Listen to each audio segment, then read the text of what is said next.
علشان يهرب من المطاردة، جون طلع واتخبى جوه عش طيور فوق الجبل. البيض اتكسر، وفي اللحظة دي كارل ظهر، فجون اتخض جامد ووقع من فوق. فضل يقاوم لحد ما وقع في النهر، وده اداله أمان شوية.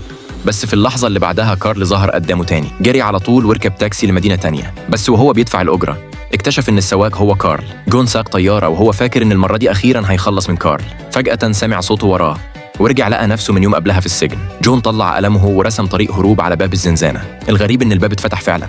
جون هرب من الحراس وطلع يجري. لما مأمور السجن اكتشف اللي حصل، جهز رجالة علشان يمسكوه. بس جون كان أذكى من الكل، ومحدش كان عايز المهمة، فاضطروا يبعثوا كارل. كارل ركب حصانه الخشب ولحق جون بسرعة.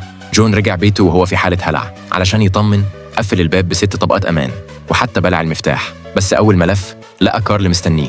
جون قعد على الكنبة وراح لمحل تجميل وطلب من صاحبه يغير شكله. صاحب المحل مسك أدوات كتير واشتغل في وشه. بعد كام دقيقة الشاشة اتشال. اتفاجئ إنه بقى شبه كارل بالظبط، وهو مكسور ومصدوم. ما كانش قدامه غير إنه يرجع السجن بنفسه.